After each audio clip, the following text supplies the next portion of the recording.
matraffic?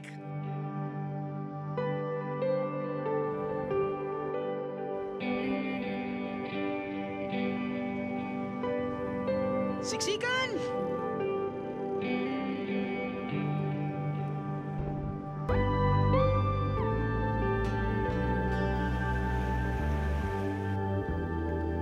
At maingay.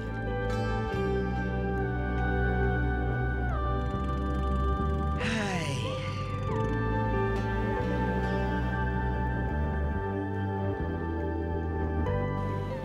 Buti na lang, wala ako sa Maynila, mga bihero. Pero teka, asan nga ba ako?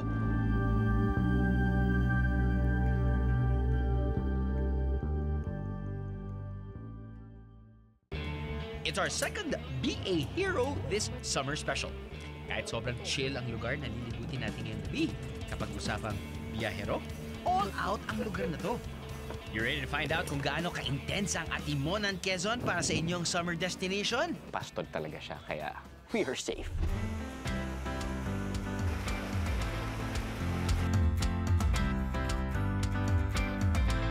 Wow, so it's been like, I don't know, more than 5-6 years since I last stepped here.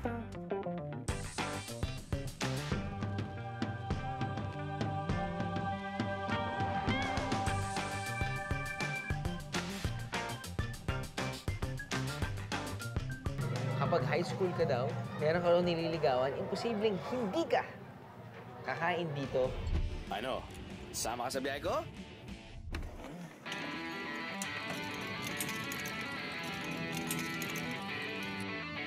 Kapag sinabing rock climbing, aba syempre, Atimonan, Quezon is the place to be. Aksidenteng nadiskubre ng isang rock climbing enthusiast ang adventure spot na to na ngayon ay mas kilala sa tawag na Tinandog Wall. Nag-start siya in December of 96.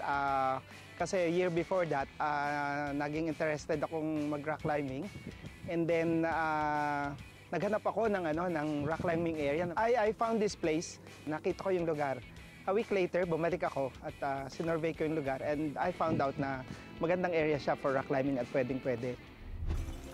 Kilala bilang isa sa major rock climbing destination sa bansa, ang Tinandog Wall.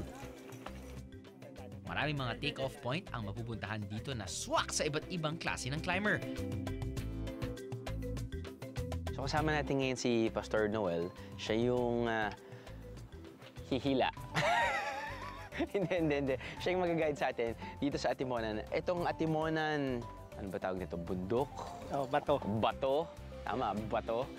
Ay nahahati sa tatlong major climbs, no? You have your main, you have your windy, at yung aakitin natin ngayon, ito ay yung North Wall. yeah, North Wall.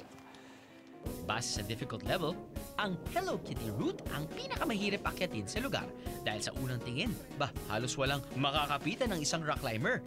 Challenging talaga siya. Pero don't worry mga biyero, para sa katulad kong beginner, may tinatawag din silang Take Me Home route na pwede nyo akyatin. For beginners, ito yung pwede nilang subukan. The route is called Take Me Home. Take Me Home. Oo. Bakit po Take Me Home? Take Me Home dahil yung unang nag-ascend niyan, palaging sabi niya, Pastor, take me Take home. Me Okay. So parang gusto ko lang umuwi. Parang ganyan. Pero I'm sure the experience is iba. Fulfilling naman, di ba? Each and every time meron kang tatahakin or meron kang maaabot talagang Oo. hallelujah. Hallelujah.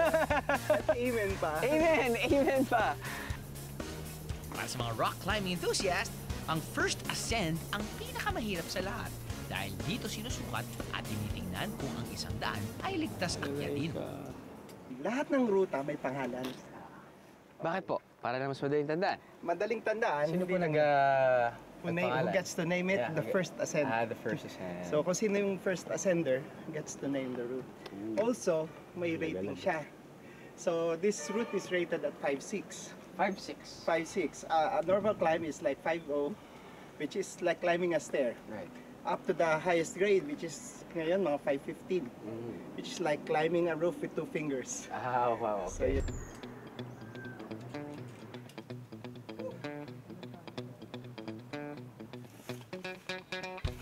So, Kapag matagumpay itong naakyat ng first ascender, binibigyan siya ng privilege na pangalanan ng rutang ito. Ganda siguro ng Druol. Come one, come all to Druol. Yeah! At ngayon, ang ating cameraman ay tataliin. O nakatali na. Ayan, siya yung aakyat. Siya lang aakyat, hindi ako.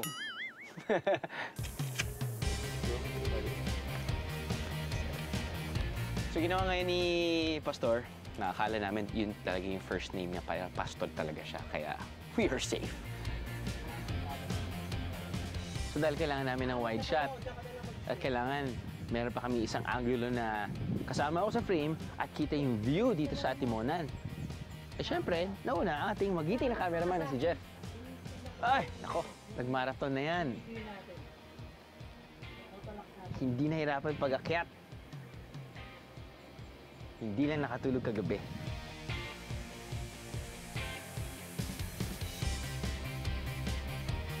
Dahil all set na si Jeff at ayos na ang iba't ibang angulo ng camera, akyatin na natin ang ipinagmamalaki ng mga taga-Timonan, Quezon.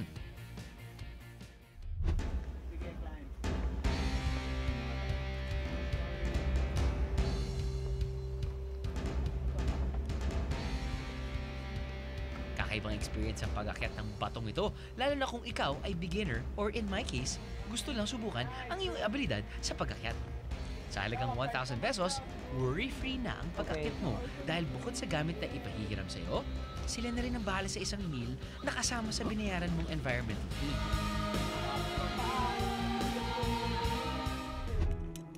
At akalain niyong may bonus pa mga biyero. Although merong climbing fee na sinisingil kami, syempre for guiding, for equipment usage, I made sure na yung community makikinabang at sila yung pinapakiusapan namin na mag-maintain ng lugar, maglinis, and then yung magluto ng pagkain. Essentially, it's maintenance. So, yun. Doon pumupunta. And I think everybody should be very, very sensitive dun sa issue ng community involvement. Lalo na sa mga turistang lugar. Hindi kasi po pwedeng palagi na lang tayong turista and then pagkapunta natin, iiwanan na natin and then bahala na kayo dyan. No, I think sila yung pinakang stakeholder na dapat din bigyan ng importansya at prioridad. Pakaliwa pakaliwa, sir.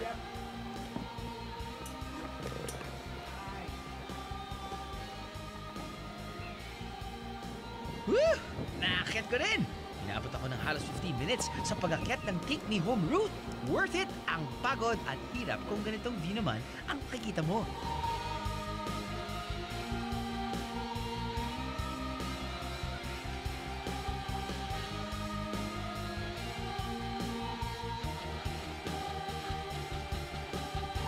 I guess okay kasi yung pag-akyat dito dahil mo pwedeng makawakan. Kaya siguro sinabi rin na parang perfect for beginners.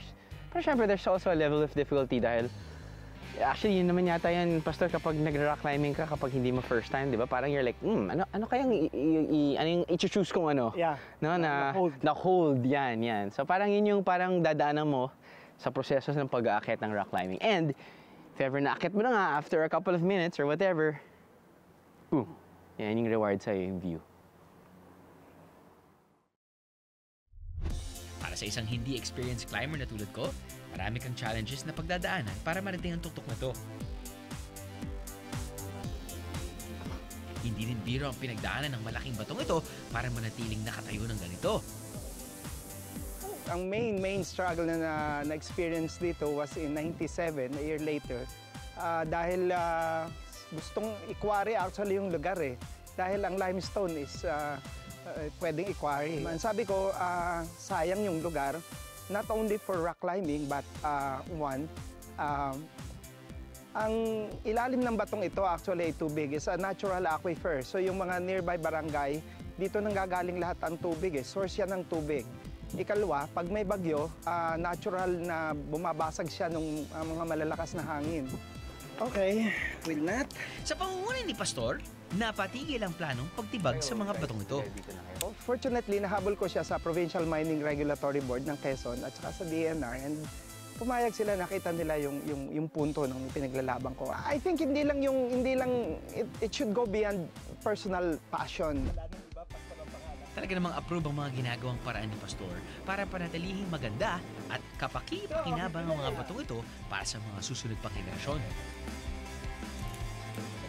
Isang patunay na lahat ay pwedeng maging be a hero. Hashtag.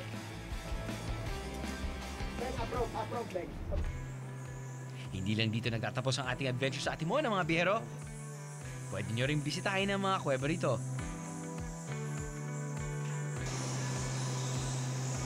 Isa sa mga pinakakilalang kuweba ay ang Malusak Cave.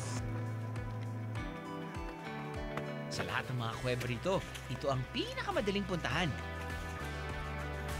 Mula sa bayan ng Atimonan, biyahe lang kayo ng 15 minuto at maglalakad paakyat ng bundok ng 10 minuto para marating ang kuwebang ito.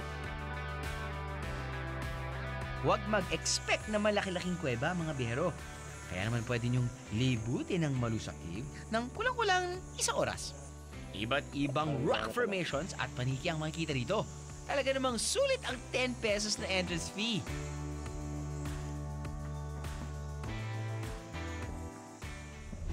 Susunod, sisisirin naman natin ang dagat ng Atimonan. Ano? Sama ka sa biyahe ko? Ano? Sama ka sa biyahe ko?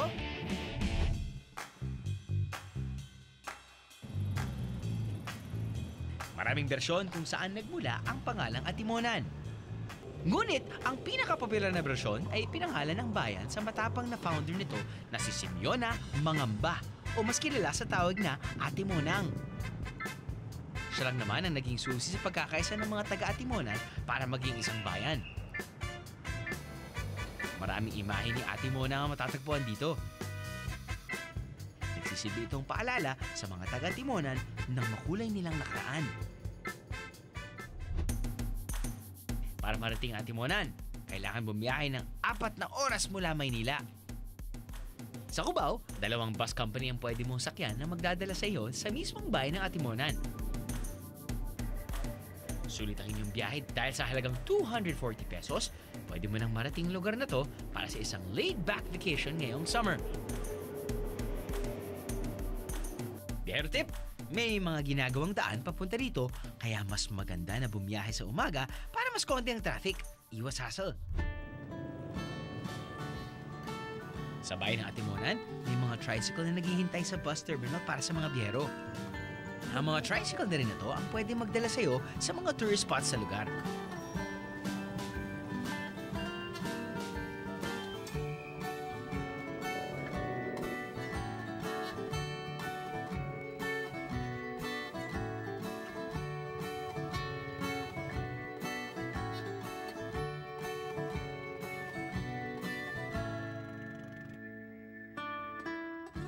Proud po ako bilang Atimonanin kasi nandito na po ang mga gandang beaches at mga tourist spot. May mga watchtower din silang po pwedeng puntahan. Sana bisitahin niyo po ang bayan ng Atimonan at inyo pong pasyalan ang aming bayang mahal. Alam nyo ba na hindi lang sa bundok mayaman ang lugar na to? Aba! Meron ding dagat at man-made reef dito. Chillax lang ang trip nyo, pwede kayong mag-beach hopping.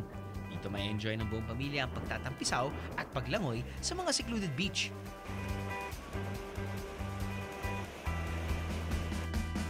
Bukod pa rito, masarap ding mag-picnic sa tabing dagat dahil maraming balsa at kubo ang pwede nyong marentahan. Pero ang bida at pinabalik-balikan sa lugar na to, ang mga artificial reef. For 1,100 pesos, pwede nyo nang ma-explore ang kagandahan ng ilalim ng dagat.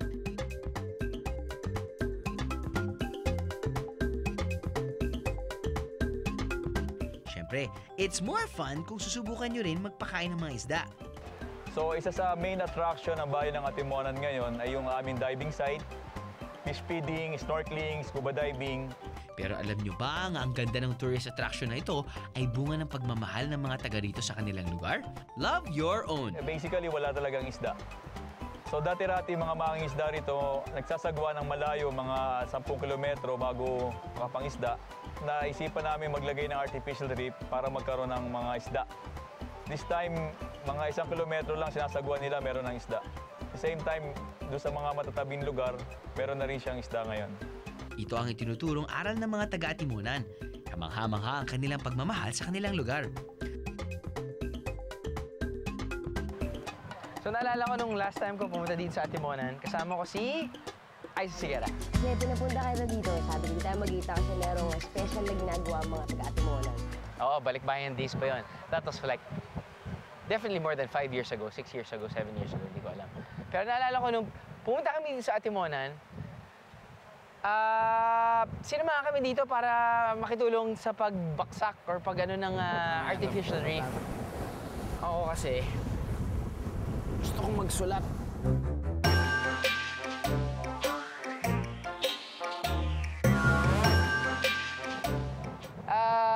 Pupuntahan natin sana ngayon pero medyo maalon. Dinala kami dito dahil nandito ang Atimonan Artificial Reef. Now, since 2002, yung mga mangingisda dito, naisip nila na kailangan nilang pangalagaan ang dagat. So, gumagawa sila, nagbabaksak sila ng artificial reef. At we were so honored to be part of that. Bukod sa added income, added attraction din ito para sa mga turista dahil relax silang makakapamasyal sa tabing dagat. Yung balsa na yun, Tay, yun yung nagdadala sa mga turista doon sa artificial reef. Opo. Gano'ng kalayo po ba yun? Ay, ayan po ba sa may bandera po lang yan? Yan May, Oh. yan po lang sa may bandera yan. Doon. May dalawa po dyan palutang na magkalapit. Oh. Sa ibaba po niyan, kung nakikita po nyo. Ayun, may dalawa pong itim na lumulutang. Oh. Ayun, yun. Doon. Yun.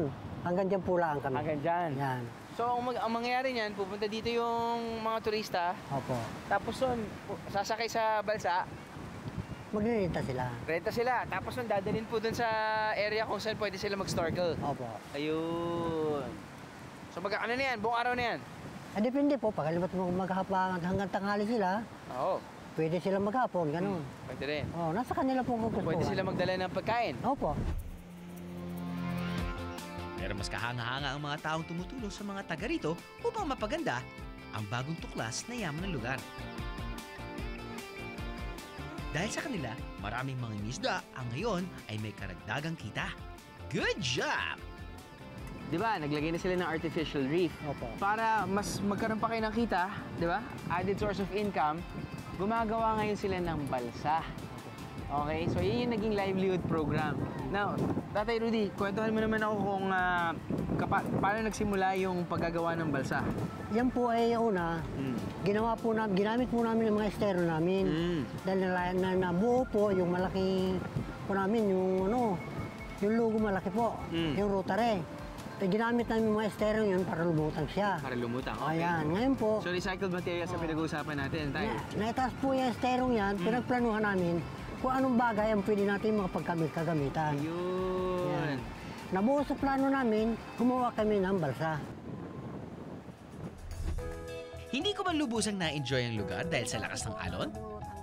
Masaya naman akong makita ng buhay na buhay at patuloy pa rin pinangangalagaan ng mga taga rito ang Atimunan. Bilang mga turista, tularan natin sila. Let's be heroes, heroes! Susunod, Ito, Parehong hipon. Hipon siya. Kasi pag babae, shipon. ihanda ang inyong mga tiyan. Tiyak! Maguguto na naman tayo sa aming food venture, mga biyero. It's playing hard to get. Sige na. Ano? Sama ka sa biyahe ko? Ano? Sama ka sa biyahe ko? Ang Atimonan ay 407 years old na. Pero hindi nila masyadong naririnig. Naku, napakasimple ng way of life ng mga taga-Atimonan. Gumigising para mangisda, mamalengke, kasi nga yung Atimonan is ridge to reef eh.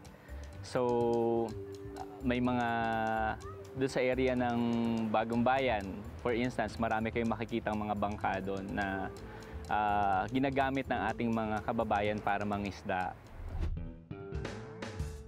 Maliit lang ang bayan ng Atimonan. Kaya naman kampante kang makapaglakad-lakad dahil tiyak hindi ka mawawala. Perfect ang Atimonan for a laid-back destination this summer dahil simple lang din ang pamumuhay ng mga taga rito. Malapit pa sa Maynila.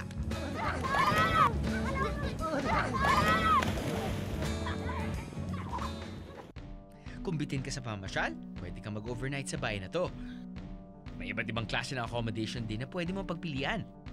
Para sa mga backpackers, barkada, soloista at pamilya. Meron ding accommodation that will bring you closer to nature. Nagsisimula sa halagang 800 pesos, makakarenta ka na ng kwarto na good for two. Bukod sa may matutulugan ka na, ganito pa ang bubungad sa'yo sa umaga. Hay, view pa more!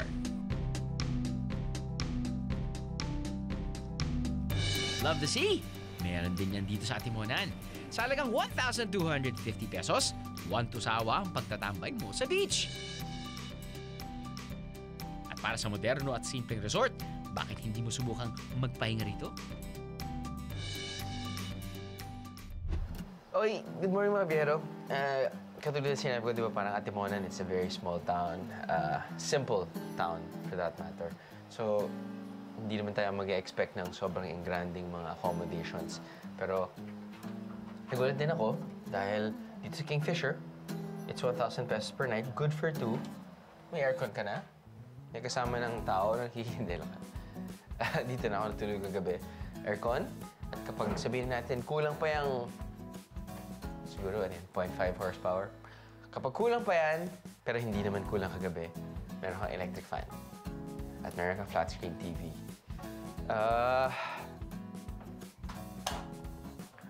CR, simple. Bibigay din sa'yo ng tuwalya, sabon, shampoo.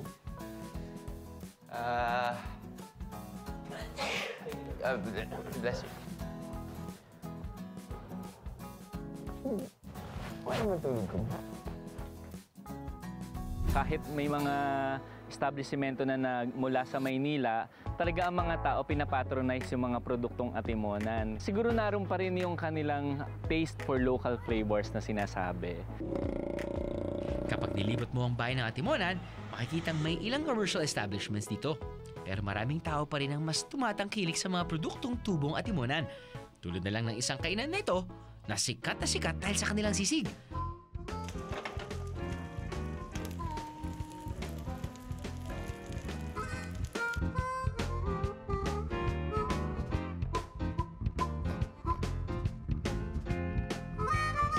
So, katulad ng in-explain ko kanina, Atimonan is a very small town. Wala masyadong mga malapit na malls na pwedeng puntahan ng mga tao. Usually, mga locals talaga pupunta, like what I said, yung mga, I guess, small restaurants, small establishments. Kilala dahil syempre, may-ari na ito, locals din. Isa na dyan ay ang Harry. I love it. Dirty Harry. It's actually a bar. Nagsisimula sila magpasok dito. Tao, mga 5 o'clock, nagiinuman na. But they also serve food besides pulutan. Nagsimula ang Harry's bilang isang maliit na bar. Pero dahil sa kakaibang luto nila ng sisig, unti-unti na rin silang naging sikat sa mga turista.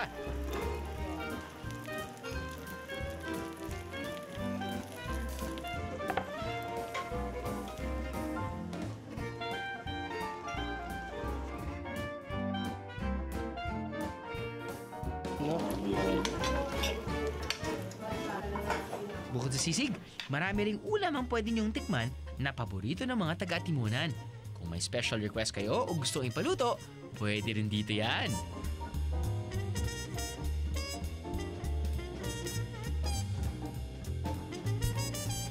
Nasa harapan natin ay fresh seafood. Of course, nasa tabing dagat ang Atimonan, di ba? Meron kang hipon, actually prawns. Meron kang binagoongan, that's pork. Meron kang pako. Paborito to ng nanay ko. Very fresh. You got your, what type of fish is this again? Lapu-lapu! Lapu-lapu. Siyempre, ang #1 beer match ng mga Pinoy, sisig. At ito ay tulingan, hindi tulingan. Galunggong! Oh, tama! Oh, wow! Holy smokes, tulingan. So yun. So if you wanna kill 2 birds with 1 stone, di ba? Gusto mong kumain ng dinner or uminom after, or kung gusto mong uminom muna tapos kumain ng dinner, or gusto mong uminom at kumain ng dinner both at the same time, I guess Harry's the place for you.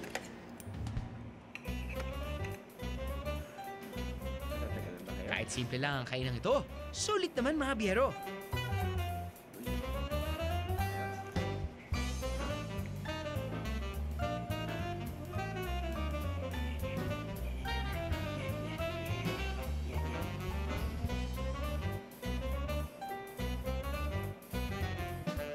Dahil dito, kain na tayo habang mag-order na ako ng hot water.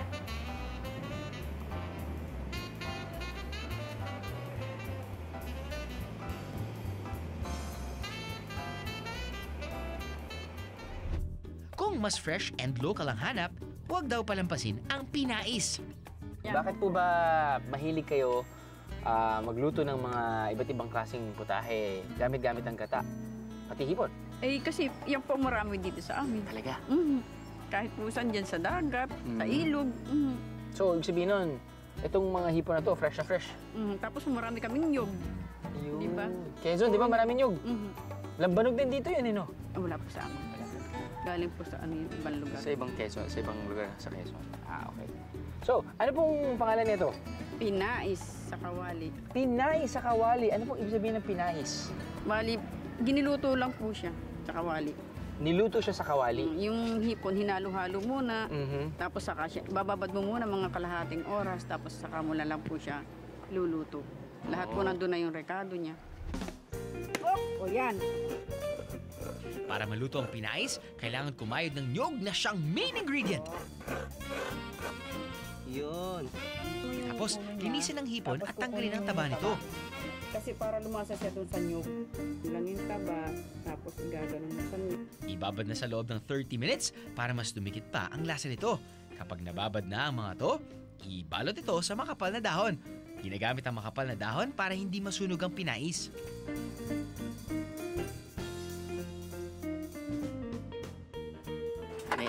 May ay. Sige po. Ano po to, ma'am? Nyog. Ayun! Ngayon lang ako nakakita ng nyog. May nyog na may halo sa hipon. Yan po ay specialty sa amin. Ito na. Masarap po yan. Ito na yun. Takot kayo sa nyog. Hindi. Ako, paborito ko nyog. Talaga. Kahit buko, ano po? Ay! Buko. Hep. Ayun nga. Pag nakikita nyo pa lang, alam nyo na kung ano yung lasa dahil pag sinabi sa inyo, may nyog. Kahit anong putahe naman, kahit hindi seafood kahit pork, kahit chicken, basta may nyog talaga, napakasarap. Ay! Alam niyo na ang susunod kong sasabihin mga biyero. Ang sarap talaga ng gata! Pero hindi lang yan ang version nila ng pinais. Ito. Parehong hipon. Hipon siya. Kasi pag babae, shipon. Shipon. Oo, pag may sakit. Nakukuha ulit tayo nito. Nyog. Nyog yan. Nyog. Takot na takot kayo sa nyog. Hindi ako takot. Kailangan ganyan lang talaga. Konti lang. Ano? Lasang Ay, dahon. ba? May lasa. Lasang dahon. Ano po? Hindi, lasang dahon. Walang lasa yun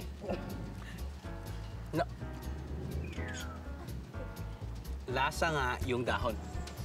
Amoy kasi yung dahon. Oo, hindi. Yung kumbaga parang yung aftertaste niya, alam mong inihaw. Tapos yung konting flavor ng dahon napunta dun sa hipon, pati sa nyog. And as they always say, the way to a man's heart is through his stomach. Kaya hindi dapat mawala ang gata. Happy tummy, happy biyahero. Wala sa main dish, subukan naman natin ang kanilang dessert. Isang sikat na restaurant ang tinatangkilik dahil sa kanilang masarap na pampalamig, lalo na sa tag-init. Nagsimula bilang isang maliit na tindahan ng snow cone ang restaurant na to. Medyo nostalgic ang dating ng halo-halong ito, kaya tinatangkilik ng marami. Isipin niyo talaga na Atimonan, hindi naman sila malapit sa mga malls, di ba? Or mga major malls or mga shops. So yung mga pinupuntahan talaga, yung mga maliliit na sikat na restaurant or gimikan, yun talaga pinupuntahan ng mga locals dito. Isa na dyan ay ang Glories. Sikat na sikat sila sa halo-halo at all year round, nagsaserve sila ng halo-halo. But wait, there's more! Hindi lang halo-halong sarap ang matitikman sa lugar na to. Naging saksi na rin sa halo-halong ligaya at kwento ang mga kabataang Atimonan sa dating tagpuan o dating place na to. Kapag high school ka daw, meron ka daw nililigawan, imposibleng hindi ka kakain dito at you'll have a meal with sa nililigawan mo. Katulad na lang to. Oh, look at that. High school sweethearts. Subukan mo naman. Ay, sus! Bakit ba? Play hard to get. Sige, yan. Go, agad. Matigas daw ang hotdog. Napaka-harsh na pagkakasubo. Ay, nakakaingit naman ang mga lovers dito. Where is my missus?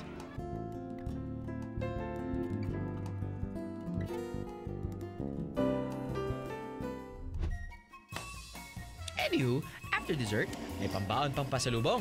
Ang Atimonan ay kilalang stopover ng mga biherong papunta ng Bicol at pabalik ng Maynila. Dahil dito, sikat na sikat ang #1 pasalubong ng Atimonan, ang Espasol. Sir, wait lang. Oh, bakit ba yan? Para kay Mrs. Wow, may pasalubong pa. Ano ba yan? Espasol po. Espasol, meron na akong itlog eh. Iuwi ko sa... Ay, bye. Pero mas ito ang bago. May yema pa yan. Ikaw ba nagbibenta dito, be? Ha? Tikman niyo muna. Wow! Wow! O, sige, tika mo muna ng Espasol. Espasol nga. Di nga. Ang okay sa Espasol na to, chinap-chap na. Oo, mas madaling kainin. Bukod sa ordinaryong espasol, pwede nyo rin matikman ang kanilang... What? Meron ba dito? No way! Stuffed espasol? Aba, bago to sa akin mga biyero ah. Papa mo, ano ba yan? Ito yung yema. Yema naman! Wow! Ito ba yung yema? Yema espasol. Uy, tabaan na itong espasol na to. Salamat, Sarah. Kakaiba to. Ngayon lang ako nakakain ng espasol na may yema. Ang lasa niya, espasol na may yema. Pero siguro, dahil nga, sweet tooth, right on cue, no? Wait lang. Sweet tooth ang aking asawa. Feeling ko mas pipiliin niya, ito, yung stuffed espasol. Don't forget mga biyero, pwede rin mag-uwi ng mazapan cake. Ang mazapan cake, ang version ng yema cake ng Quezon kung saan nag-umapaw na condensed milk ang kanilang pinaghalo-halo na siyang mas nagpapasarap dito.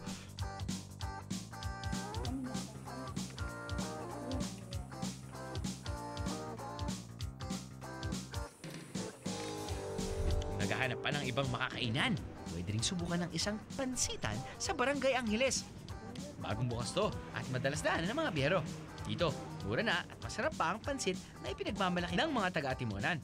Bukod sa pansit, mayroon din ibang kainan na makikita dito. Siguraduhin lang na magtanong sa mga locals. Gabi. Malinamnam ka tapos asa talaga sa pansit, talagang lasang-lasa. Masarap. Now after a series of adventure and food venture, why don't we take things slow? Rich culture and history naman ang ating bisitahin. Ano? Sama ka sa biyahe ko? Ano? Sama ka sa biyahe ko?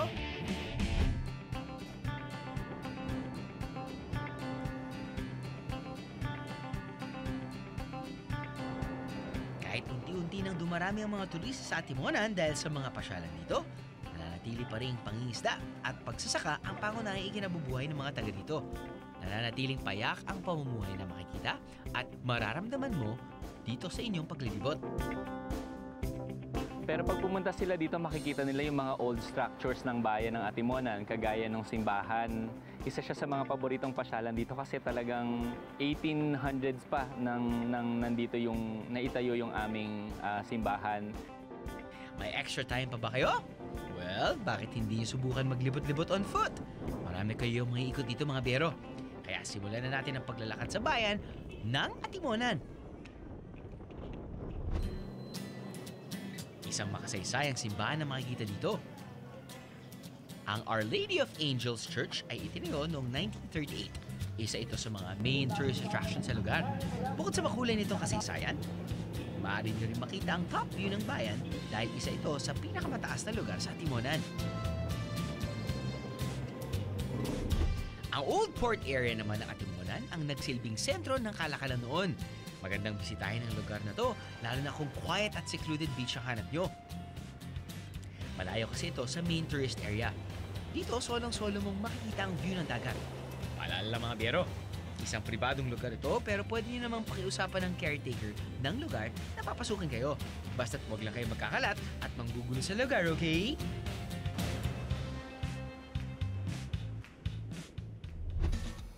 Sa inyong daan pa uwi, huwag din kalimutang bisitahin ang sikat na Quezon National Park. Kilala ito bilang stopover ng mga biherong alam ang daan paakyat at pababa ng bitukang manok. Libre ang mag-selfie sa mga naglalakihang estatwa rito at ma-enjoy ang kanilang lagoon.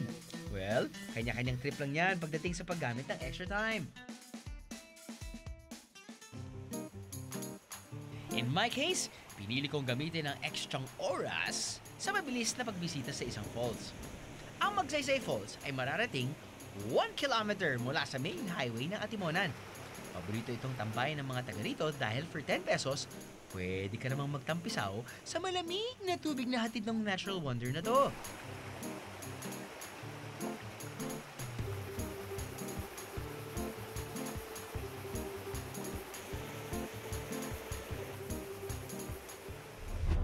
Panahon talaga ang summer ng pagbabakasyon at pagre-relax mula sa isang stressful na araw o linggo. Pero hindi kailangan lahat ng bakasyon ay magarbo at engrande. Minsan, sa mga simpleng bagay pa nakikita ang totoong kaligayahan. Sa Atimonan, napatunayan ng mga tao na kayang-kayang panatilihin ang kagandahan ng lugar sa pamamagitan ng simpleng pag-aalaga at pagmamahal. Sa lugar na to, napatunayan ko na lahat ay pwedeng maging hero. Hanggang sa susunod, mga bihero! Ooh, the GoPro, sorry. GoPro ka ta! Anong buwan po ngayon? October ba ngayon? Hindi po. Ano po ngayon? December yata. Naalala ko sa Timonan, back in the day, ano ba to? Playing hard to get. Sige. Galunggong. Galunggong! Hindi ko alam. Top rope. Yun, top rope. See, he knows all the terminologies. Para magkahiwalay po tayo. Oo, hindi. Opo. Hindi, magkadikit tayo ngayon, ma'am.